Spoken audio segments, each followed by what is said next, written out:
Guys, ওই যে দেখা যাচ্ছে ওইটা আমাদের ফার্ম 8। এই যে এই ফার্ম 8 আন্ডারে এখানে পুকুর আছে 110টা এরকম। এটা মাছ ধরা হয়ে গেছে, এটা এখন শুকাচ্ছে, পরে চুন দেবে, চুন দিয়ে পরে রেডি করে তারপর পানি উঠায়া আবার মাছ ছাড়বে। তাও চিংড়ি বাচ্চা, যার পরিমাণ হলো 1.3 গ্রাম।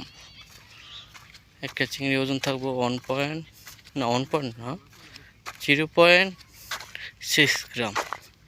ওই চিংড়ি বাচ্চা এনে এখানে ছাড়বে এখান থেকে। তারপর যে সময় 6 গ্রাম হবে বা 5 গ্রাম, ওই সময় এখান থেকে হারভেস্ট করে বড় পয়েন্টে নিয়ে ছাড়বে। এটাকে বলে পিজো। দেখতেছেন, এমন পিজো 110টা আছে এই জায়গায় আমাদের ফার্ম 8 এটাকে বলে। আর এমন ফার্ম আছে 18টা।